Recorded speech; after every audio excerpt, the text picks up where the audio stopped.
Bismillahirrahmanirrahim. Assalamualaikum warahmatullahi wabarakatuh. Ikhwan, akhwat, rahimakumullah.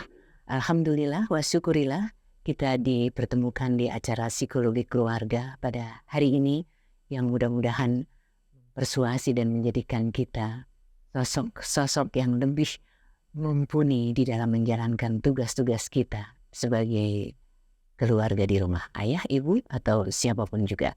Dan untuk tanggal 7 Mei kali ini merupakan kesempatan yang luar biasa. Mudah-mudahan bahasannya nanti mempersuasi kita semua.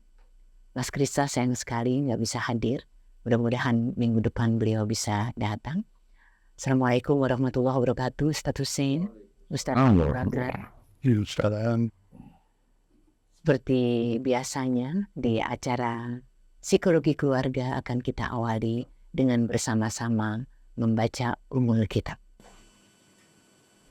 A'udzu billahi minasy syaithanir rajim. Bismillahirrahmanirrahim.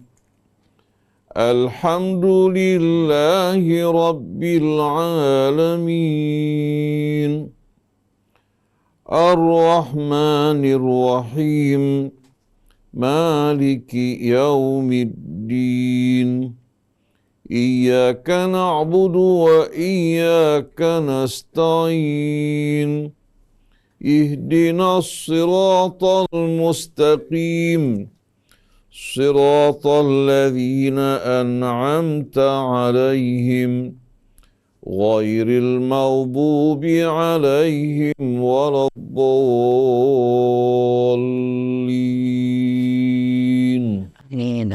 Amin. Ikhwan akhwat, untuk hari ini kasus yang masuk dari seorang ayah. Ustadz, Assalamualaikum, Ustadz Hussein, Ustadz Abu Bakar. Waalaikumsalam warahmatullahi wabarakatuh. Kami berkeluarga sudah mencapai 15 tahun. Dan beberapa tahun belakangan ini tidak ada lagi kesamaan kami di dalam hal pembicaraan, termasuk juga dengan pendidikan anak-anak yang mau masuk ke sekolah SMA. Seperti masalah keuangan yang sedang menurun, istri saya selalu meminta yang sama seperti semula atau bahkan kalau mungkin lebih. Sementara kondisi untuk biaya sekolah anak dan makan sudah sangat berkurang, tidak seperti yang lalu. Lantas saya katakan padanya, sebaiknya kita pikirkan dulu. Nah Ustadz, mohon petunjuknya bagaimana pendapat Ustadz. Kemudian yang satu lagi, banyak titipan dari teman-teman Ustadz. Bagaimana ya orang tua sekarang ini kewalahan banget dia menghadapi anak-anak SMP, SMA. Coba dong siapa tahu ada tips-tipsnya seperti itu Ustadz. Silakan. Bismillahirrahmanirrahim. Alhamdulillahi rabbil alamin. Hamdan katsiran tayyiban mubarakan fih kama yuhibbu rabbuna wa yarda. Allahumma salli ala Muhammadin wa ali Muhammad. Assalamu alayka ya Rasulullah. Assalamu alayna wa ala ibadillahis salihin. Wassalamu alaikum ayyuhal ikhwatul mu'minun wal akhwatul mu'minat wa rahmatullahi wa barakatuh. Allahumma atina min indika rahmah wa 'allimna min ladunka ilman nafi'a wa anfa'na bima 'allamtana. Waj'alna hudatan muhtadin wa la taj'alna dhallina mudhillin birahmatika ya arhamar rahimin. Wa ba'du, tadi sama-sama telah kita dengarkan keluhan seorang suami yang sudah berumah tangga selama 15 tahun. Setelah 15 tahun ternyata mulai sering terjadi perbedaan pendapat di antara suami istri.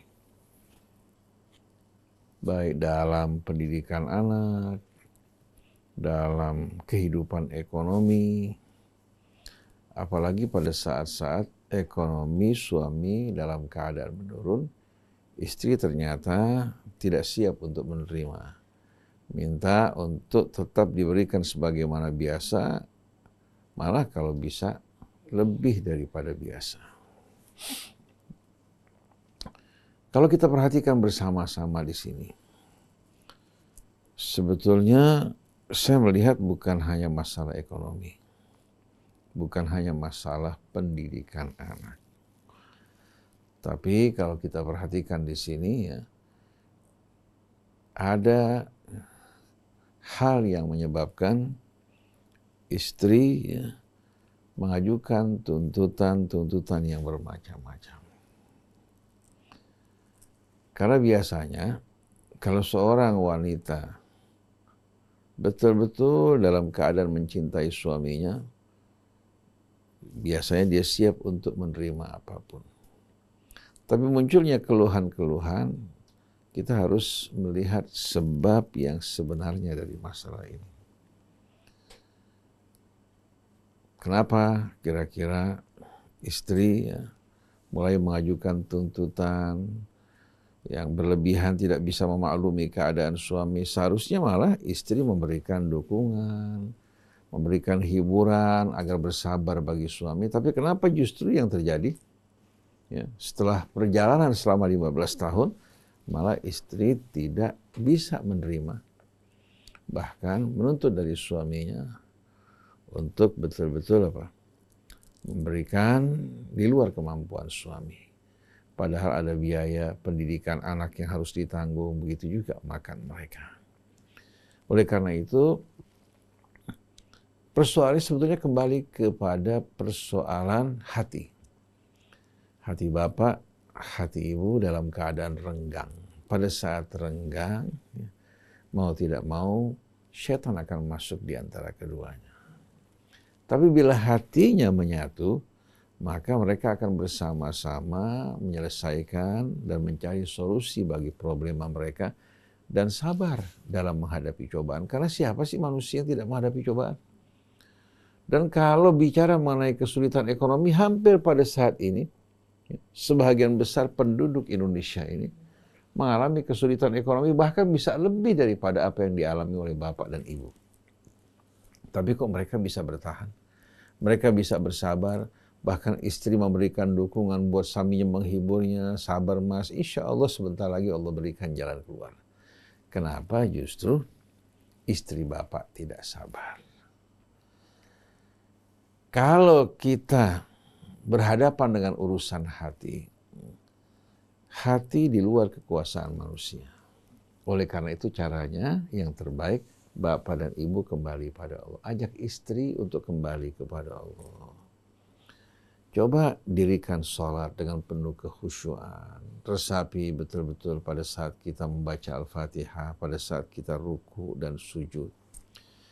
Orang yang beriman di saat betul-betul menikmati rasa manisnya ruku dan sujud, rasa manisnya sholat secara umum, mereka akan betul-betul merasakan bahwa segala sesuatu bersama Allah Subhanahu wa Ta'ala akan dimudahkan. Yang gelap akan menjadi terang, yang sempit akan menjadi lapang, yang sulit akan menjadi mudah. Asal hubungan kita dengan Allah baik.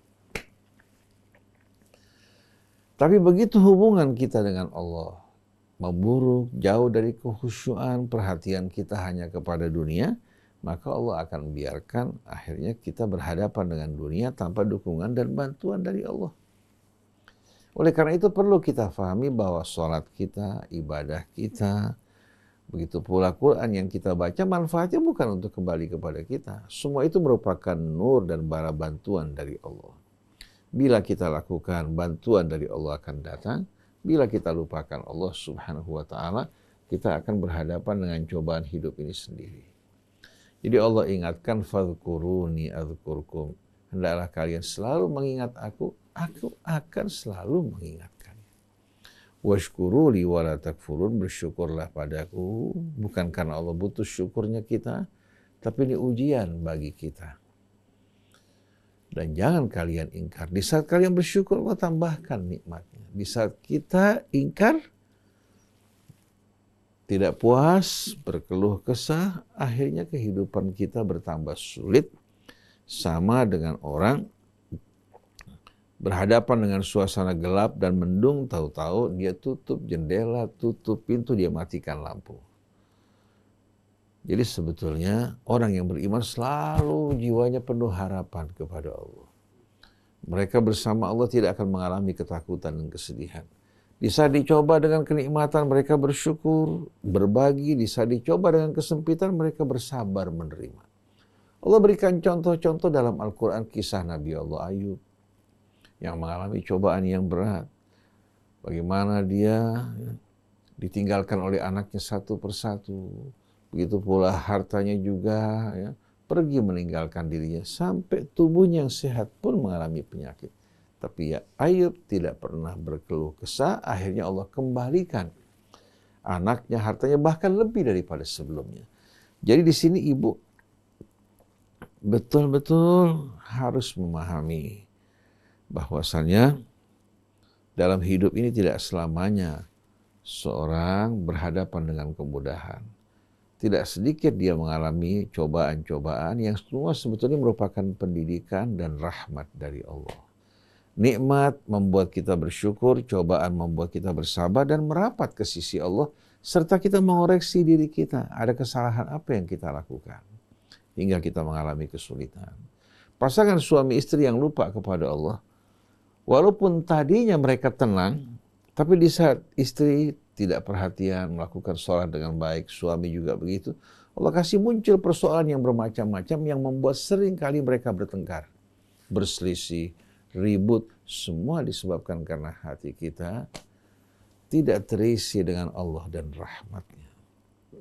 Jadi saya ingatkan Bapak kepada Ibu, kalau kita mau berdebat, berdialog bersama istri, dalam kondisi jiwanya yang seperti ini, yang akan terjadi ketegangan dan keributan. Lebih baik berdua coba kembali pada Allah.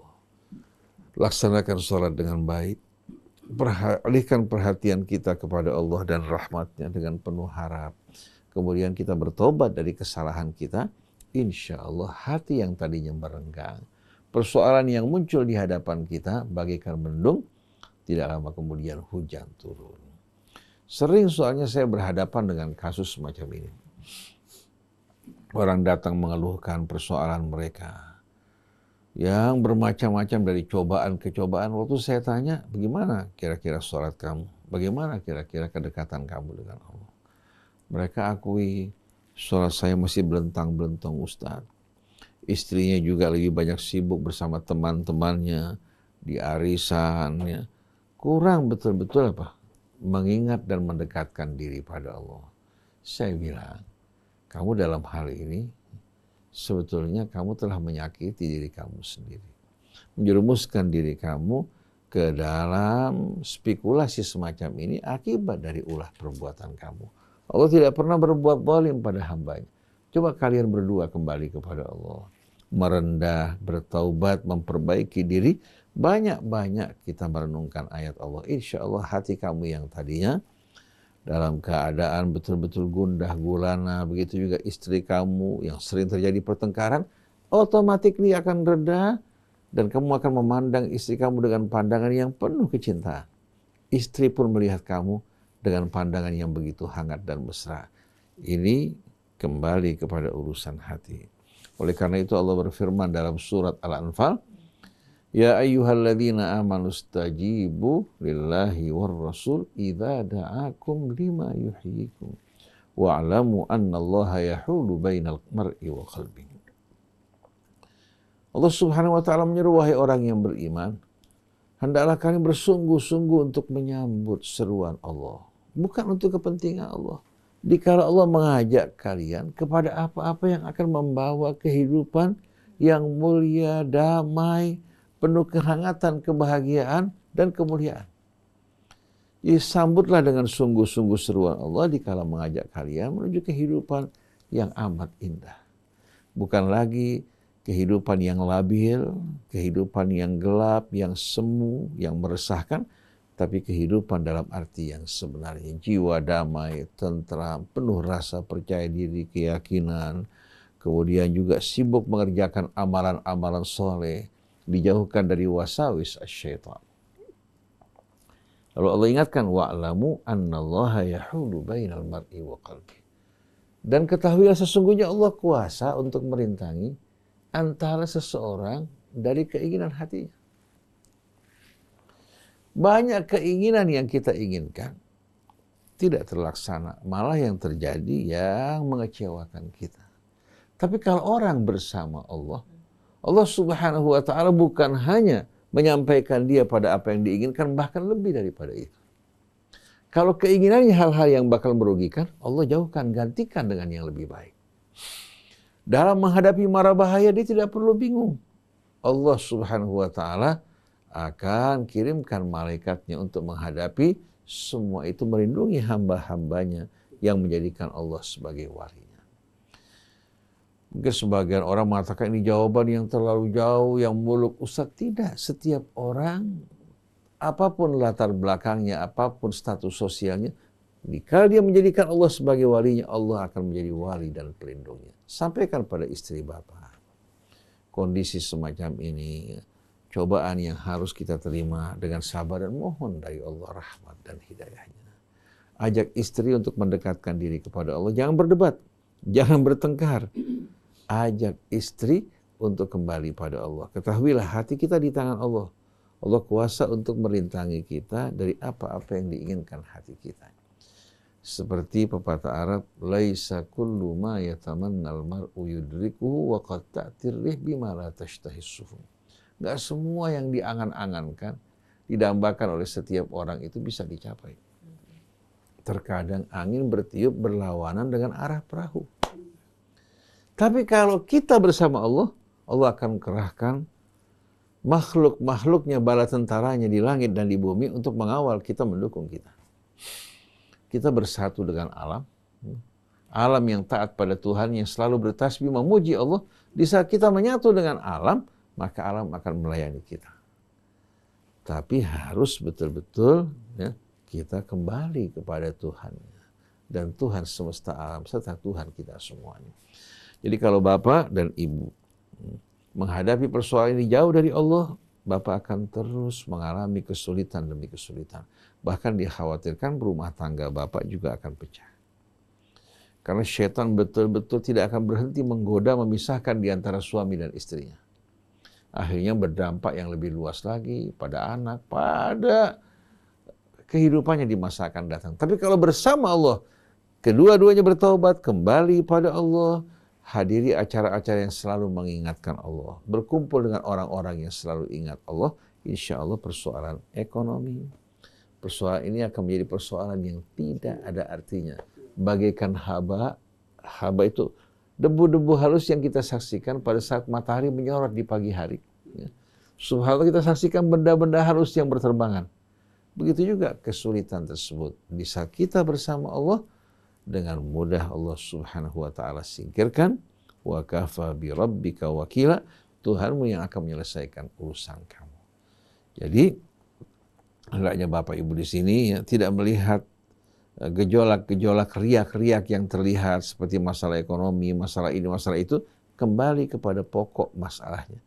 Berikan ketenangan bagi hati Bapak, hati Ibu dengan kembali pada Allah Subhanahu wa ta'ala. Insya Allah Ibu bukan hanya akan menerima, di saat dia ingat Allah, dia akan mendukung, memberikan nasihat kepada Bapak untuk bersabar, dan Bapak betul-betul akan merasakan kehangatan dalam menghadapi cobaan, memiliki harapan yang amat indah.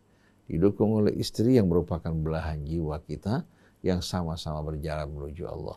Bapak tidak akan bicara lagi soal biaya sekolah, biaya makan anak kita, atau kebutuhan rumah tangga. Secara otomatis di saat pintu-pintu rahmat dibuka, apalagi yang akan menyulitkan Bapak dan Ibu. Wallahu a'lam. Ya, begitulah ternyata bersama Allah segala sesuatunya akan dimudahkan. Tapi kira-kira apalagi yang akan kita dengar dari Ustadz Abu Bakar untuk mempermudah langkah ke depan? Barusan ada yang bertanya juga, Ustadz, ya kalau kurang, tapi kalau utangnya banyak gimana? Mungkin lain ketikanya, silakan Ustaz Abu Bakar. Bismillahirrahmanirrahim. Alhamdulillahirabbil alamin. Segala puji yang Allah berikan kepada kita tautan yang penuh dengan berbagai kata-kata yang indah, yang menjadikan suasana menjadi lebih nyaman, lebih enak. Suasana yang menjadikan perhatian kita kepada Allah, itu yang akan menjadikan ketenangan diri kita. Ketenangan diri kita adalah suatu hal yang sangat penting dalam menghadapi berbagai macam problem. Kalau kita tenang, hidup kita akan ringan. Hidup kita akan gampang. Karena ketenangan itulah yang dibawa dalam kehidupan. Bagaimana dengan ketenangan hidup kita? Ketenangan hidup kita ini tidak ada problem yang akan masuk ke dalam hidup kita. Ketenangan hidup kita ini, berbagai macam persoalan itu akan tersingkir. Sedangkan ini adalah problem yang pertama kita hadapi. Sekian tahun, 15 tahun berturut-turut hidup seperti biasanya. Istri diam saja, nggak pernah ngomel, nggak pernah ngomong ini, nggak pernah ngomong itu, diam saja. Dia menjadikan senang dan kita hidup dengan senang. Tapi tiba-tiba ada sesuatu yang menarik, yang membuat dirinya bingung. Apakah keuangan ini menjadikan utama? Jadi, apakah keuangan ini menjadikan utama? Di sini kita lihat.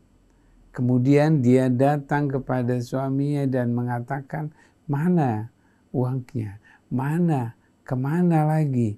Apa enggak ada lagi? Apa enggak pernah terpikirkan mau mengusahakan yang lain?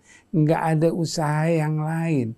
Enggak pernah terpikirkan mau mengambil sesuatu? Di situ mulai terpikirkan paling. Oh, ternyata anak-anak dan istri ini mengalami kekurangan.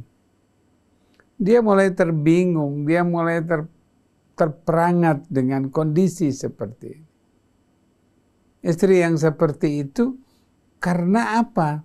Karena sesuatu yang terjadi. Kehidupan dia, kehidupan istri menghadapi situasi ini karena dia melihat media sosial, karena dia melihat temannya, dia melihat orang lain yang penuh dengan berbagai macam dan bisa membeli sesuatu, dan dia tidak bisa membeli sesuatu.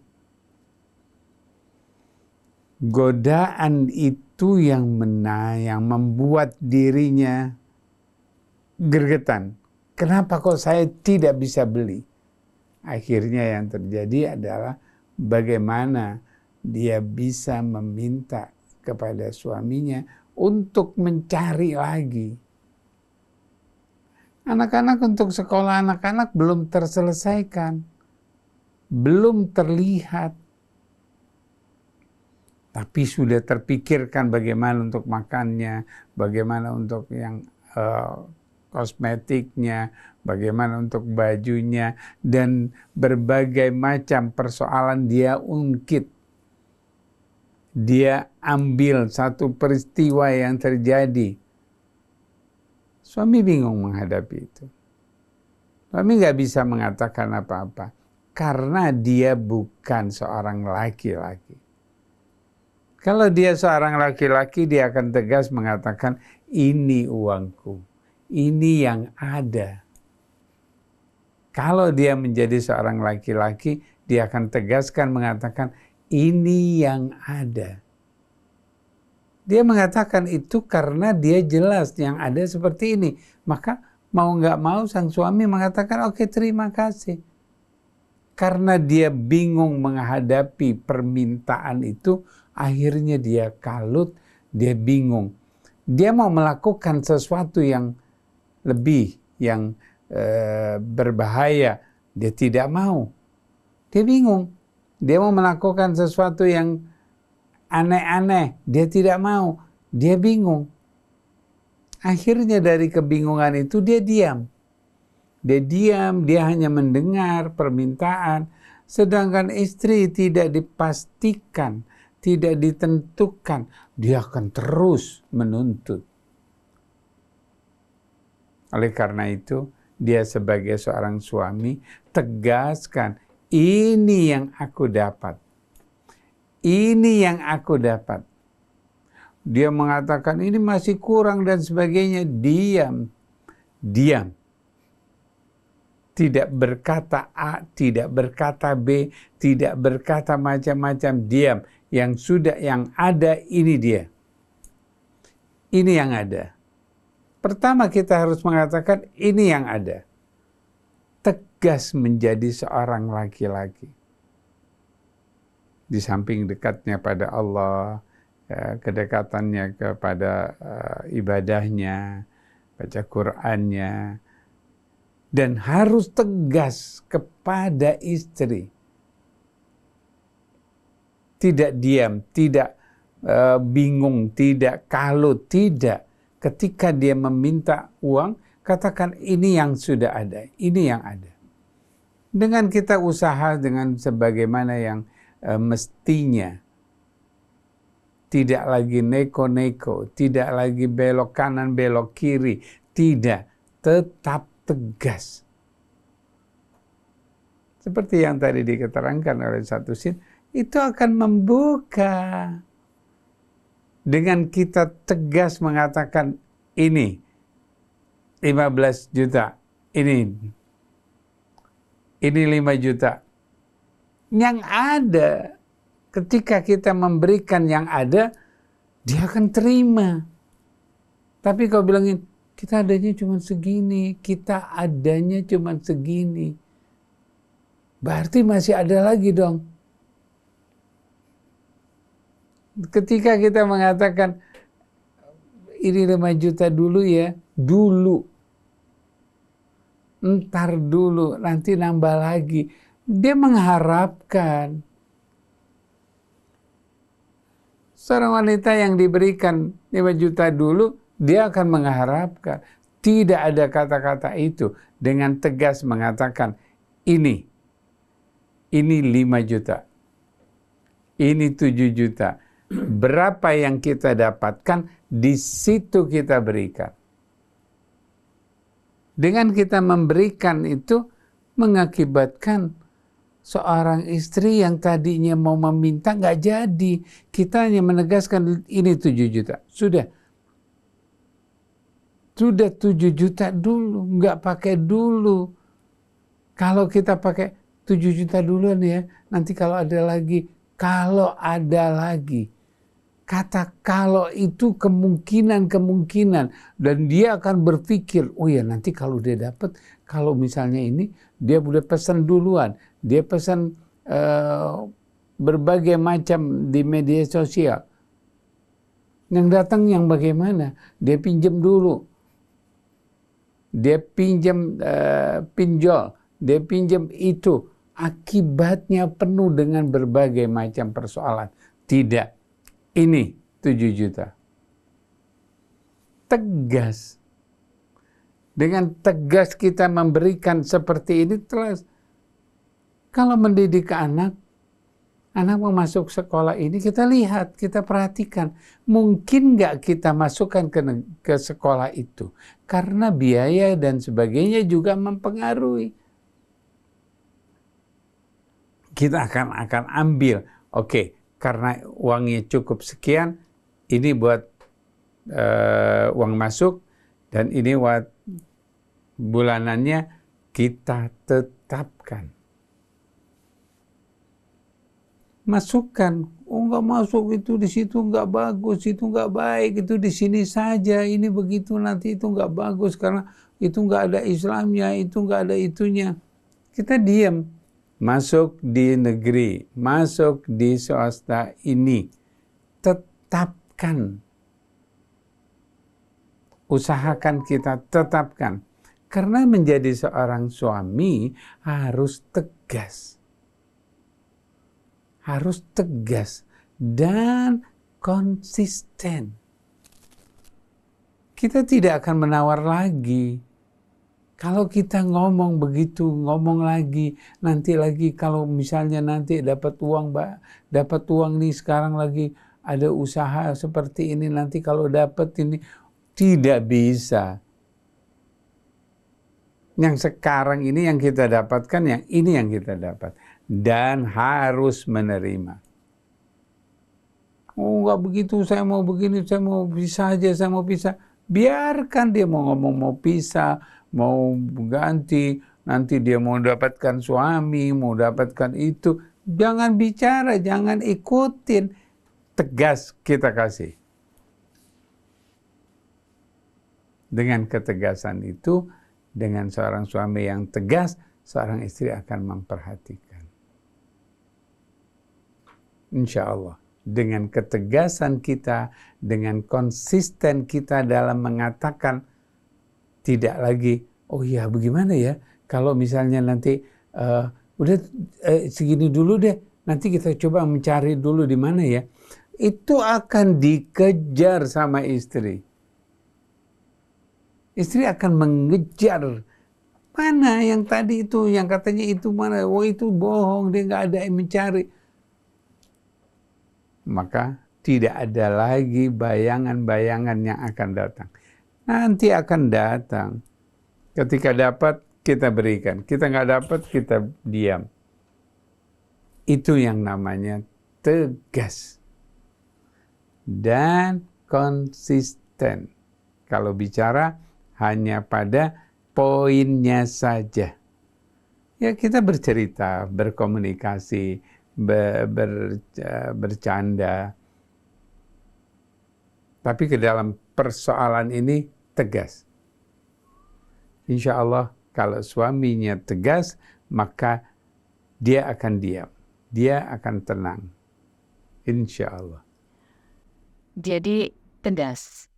Mau cukup kek, mau enggak kek, mau menderita kek gitu. Pasti banyak yang protes nih. Masalahnya adalah kalau cukup, kalau enggak. Dan kalau enggak, ya cukup sekian makanannya yang tadinya pakai daging, pakai apa. Sekarang setengah dagingnya. Kalau kurang juga nggak pakai daging. 3T, telur, tahu, tempe. Oke, Ustadz, yang kedua tadi terkait dengan bagaimana menghadapi anak-anak sekarang. Kayaknya waktu kita sudah mepet. Bagaimana kalau ke depan lebih banyak bahas tentang itu, keren banget pasti. Berharap insya Allah memang persoalan anak, persoalan buah hati kita juga merupakan calon-calon penerus di masa akan datang. Kalau mereka tidak dipersiapkan, dididik dengan baik, maka yang akan terjadi bukan kemajuan, bukan kebangkitan, tapi kehancuran. Bukan hanya kehancuran keluarga, tapi kehancuran juga bangsa dan negara.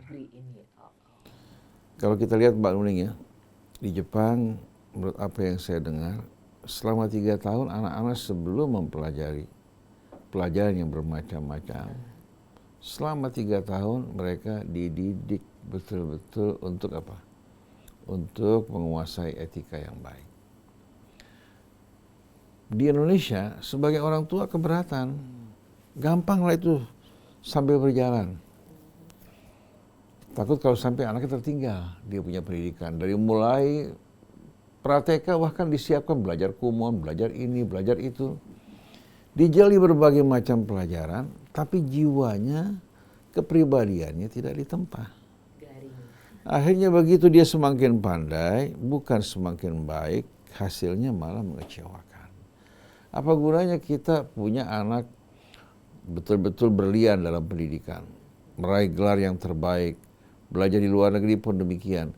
Tapi pulang bukan datang dengan solusi bagi keluarganya, bagi bangsanya, malah menambahkan beban kesombongan, keangkuhan, baik dengan dasi kupu-kupunya maupun dengan dasi yang melilit lehernya. Taubahnya bagikan seorang apa? Seorang budak. Tapi yang kita inginkan manusia yang merdeka, manusia yang punya visi ke depan, yang punya tanggung jawab, dan dia betul-betul taat kepada Allah, berbakti kepada ayah ibunya. Nah, tidak mungkin tanpa pendidikan, persiapan. Oleh karena itu Jepang yang kita tahu, negara yang sebetulnya masyarakatnya itu apa? masyarakat ini sebetulnya haus akan nilai-nilai rohani dan jiwani.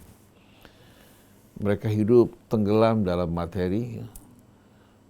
Tapi subhanallah, karena pendidikan etika yang dipersiapkan, kalau seorang kehilangan barang, subhanallah, ya, apabila yang menemukan tahu alamatnya, akan betul-betul mereka cari dan diserahkan kepada yang memiliki. Adab sopan santun di antara masyarakat mereka jaga. Kejujuran, amanat, disiplin, kerja keras, ya. Dan setiap berjumpa dengan orang juga dia menghormati orang dengan baik. Bahkan saya dengar bagaimana ketika mereka ingin memberikan nasihat agar seorang menjaga kebersihan, membuang rokok sembarangan, mungkin pendatang dari luar, itu rokok dimatikan, dipadamkan, dihabiskan, kemudian setelah bersih dibuang ke tempat sampah. Setelah itu dia menghadap kepada orang yang bersangkutan dengan menundukkan kepalanya. Itu betul-betul merupakan nasihat yang amat betul-betul apa? Yang amat menyentuh ke dalam hati. Jadi bagaimana bangsa kita akan maju sedangkan etikanya, akhlaknya rusak? Syauqi berkata, innamal umamul akhlaqu ma baqiyat. Sesungguhnya keberadaan umat itu, bangsa itu tergantung bagaimana akhlaknya. Fa in hum dhahabat akhlaquhum dhahabu. Kalau akhlak mereka rusak, mereka tidak berakhlak walaupun negaranya kaya, pendidikannya tinggi, maka umat tersebut dianggap tidak ada sama sekali. Nah, di sini dalam mendidik akhlak dibutuhkan kehadiran orang tua. Anak di saat betul-betul merasakan kehadiran orang tuanya, peduli, perhatian, mendidik dengan penuh kesabaran, dengan kebiasaan-kebiasaan yang baik buat anaknya, insya Allah anaknya betul-betul akan tahu apa yang harus dilakukan. Tidak lagi meraba-raba, tidak lagi bingung, tidak lagi curhat pada teman, bertanya-tanya tentang sikapnya benar apa salah. Ya. Kemudian dia keluhkan keadaan orang tuanya di rumah yang membuat mereka merasakan betul-betul rasa frustasi. Tapi mereka merasakan kehadiran orang tua mereka pada setiap saat. Mereka bingung, mereka tanya pada orang tua mereka. Mengalami kesulitan, orang tua membimbing bagaimana keluar dari kesulitan. Dan yang pertama harus diperhatikan oleh orang tua, hubungkan anak kita dengan Allah yang telah menciptakannya, melimpahkan nikmat karunia-Nya. Dan ingat, mengapa Allah perintahkan kita untuk selalu membaca Bismillahirrahmanirrahim? Karena alam semesta ini bekerja, berjalan dengan rahmat Allah yang maha pengasih lagi maha penyayang. Begitu kita mengucapkan Bismillahirrahmanirrahim, ini merupakan kunci yang membuka pintu rahmat Allah yang akan menyatukan kita bersama alam semuanya seiring seirama dengan dendang yang sama, irama yang sama, semuanya bertasbih kepada Allah. Maka kita tidak akan pernah mengalami kehidupan yang bersifat zigzag. Kita kalau jalan, lalu berjalan sambil zigzag ke sana kemari, itu bisa menimbulkan apa? Bisa menimbulkan kecelakaan. Orang bertawaf di Ka'bah diajarkan oleh Allah untuk bertawaf dengan baik tanpa mengganggu orang lain, berjalan di tempatnya. Tapi di saat kita bertawaf tergesa-gesa, potong kiri, potong kanan, berapa banyak orang yang bakal menjadi korban. Jadi kita bersama istri pun kalau begitu keadaannya tidak akan damai. Bersama masyarakat, bersama alam, perilaku kita seperti tidak akan damai. Tapi di saat kita seiring seirama dengan dendang perjalanan, alam yang bertasbih pada Allah, tunduk padanya, insya Allah kita akan selalu betul-betul dalam kegelapan merasakan cahaya menerangi kita. Dalam betul-betul suasana yang menegangkan, bala bantuan yang menenteramkan hati kita. Rizki dimurahkan. Kalau Mbak Uni bertanya bagaimana kalau persoalan ekonomi, persoalan hutang dan lain sebagainya, ketahuilah. Manusia diberikan cobaan bukan untuk jatuh, bukan untuk frustasi, bukan juga untuk mengalami kebingungan, tidak tahu apa yang dikerjakan. Allah mengatakan, ud'uni astajib lakum, mohon padaku, aku akan kabulkan permintaan kalian. Wa idza sa'alaka ibadi anni fa inni qarib. Kalau hambaku bertanya kepadamu, di mana aku berada? Allah tidak mengatakan katakan wahai Rasulullah. Karena kalau katakan masih ada perantara. Tapi Allah katakan fa inni qarib. Sesungguhnya aku selama ini amat dekat dengan dirinya. Ujibu da'watad da'i idza da'an. Aku berjanji untuk mengabulkan permohonan hambaku di saat dia memohon padaku. Tapi sayang kita nggak mau mohon. Falyastajibu li wal yu'minu bi. Kalau ingin dikabulkan, bersungguh-sungguh untuk menyambut seruanku. Kemudian berimanlah, yakinlah padaku. Insya Allah semua persoalannya akan terurai dengan mudah. Dia akan merasakan seolah-olah bukan dia berjalan, tapi dia seolah-olah apa? Dia merasakan ada yang membuat dia berjalan. Membuat dia tenang, damai. Ini jalan satu-satunya hanya kita kembali pada Allah. Jadi ingat, kehadiran orang tua ini amat diperlukan buat anak-anak kita. Hingga mereka merasakan ada kapan yang menghangatkan mereka, ada belayan yang membelai mereka. Kalau mereka anak-anak yatim, jadilah kita sebagai orang-orang tua mereka. Mudah-mudahan Allah Subhanahu wa Ta'ala keluarkan kita, bangsa kita dari kegelapan menuju kehidupan yang terang benderang. Dan insya Allah dalam pertemuan yang akan datang, kita akan menerima kasus-kasus yang berhubungan dengan anak. Mudah-mudahan membantu kita untuk mendidik anak-anak kita semuanya. Subhanakallahumma wa bihamdik. Asyhadu an la ilaha illa anta astaghfiruka wa atubu ilaik. Subhanallah, ikhwan akhwat, apa yang kita dengar ini mudah-mudahan memberikan semangat baru, karena kasus demi kasus akan selalu datang di dalam keluarga kita. Sekali lagi bersama Allah segala sesuatunya akan dimudahkan.